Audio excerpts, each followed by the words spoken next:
কলামের কাজগুলা কিভাবে করবেন, এইখানে ড্রয়িং অনুযায়ী অনেক নতুন ইঞ্জিনিয়ার আছে এবং নতুন মিস্ত্রি ঠিকাদার আছে যারা ড্রয়িং অনুযায়ী তারা কাজ বোঝে না, অনেক কাজ তারা ভুলভাল করে এবং মালিকের ক্ষতি করে। ঠিক আছে, তো এই কাজগুলা কিভাবে ড্রয়িং বুঝে আপনারা করবেন সেটা আমি আপনাদেরকে দেখানোর চেষ্টা করব। আশা করি এর দ্বারা আপনারা উপকৃত হবেন ইনশাল্লাহ। ঠিক আছে, তো এইখানে দেখেন সি ওয়ানটা আমাদের এখানে বিলো অফ জিএল, মানে গ্রাউন্ড লেভেলের নিচে আমাদের এখানে আছে আপনার 12 ইঞ্চি বাই 12 ইঞ্চি।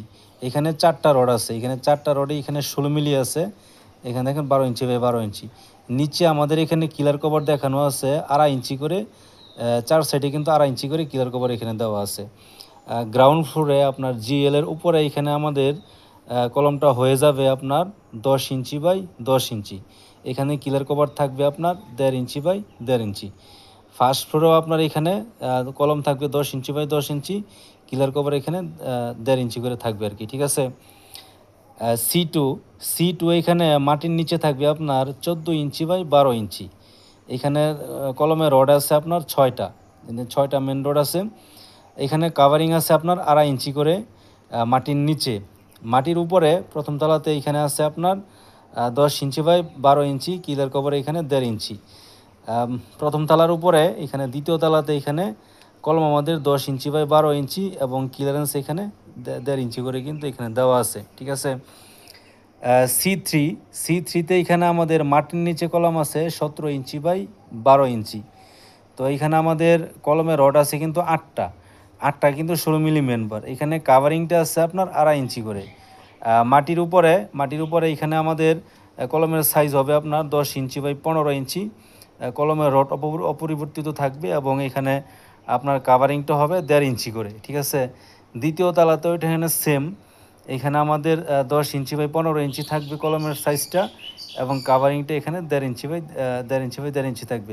এখন এখানে আমাদের রিংগুলো আপনারা কিভাবে ব্যবহার করবেন, রিংগুলোতেই কিন্তু আসলে সবচেয়ে বড় সমস্যাগুলো ঠিকাদার সাহেবরা করে, অনেক জায়গায় মিস্ত্রিরা করে, অনেক নবীন ইঞ্জিনিয়ার যারা আছে যারা কাজ বুঝে না তারা আসলে সঠিকভাবে কিন্তু কাজটা করাতে পারে না। আবার অনেক ঠিকাদার আছে তারা ইচ্ছা করে কিন্তু এই কাজগুলো করে। আপনারা জিনিসটা খেয়াল করে রাখেন যে আপনারা এখানে কীভাবে কাজটা করাবেন। তো এই জন্য কিন্তু আমাদের এই যে দেখেন যে আমাদের রিংগুলো আপনারা কীভাবে কাজ করব সেটা কিন্তু আমি আপনাদেরকে এখানে দেখানোর চেষ্টা করেছি।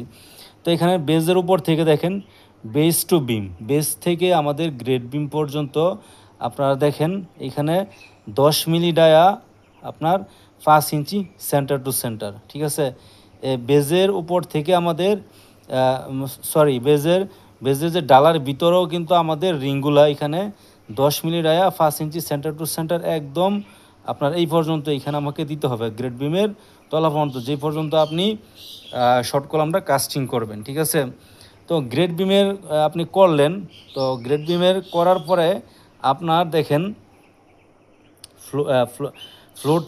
ফ্লোর লেভেল থেকে আপনার স্ল্যাব বিমের নিচ পর্যন্ত আপনাকে L/4 এখান থেকে L/4 এবং এইখান থেকে L/4, মাঝখানে থাকবে আপনার L/2।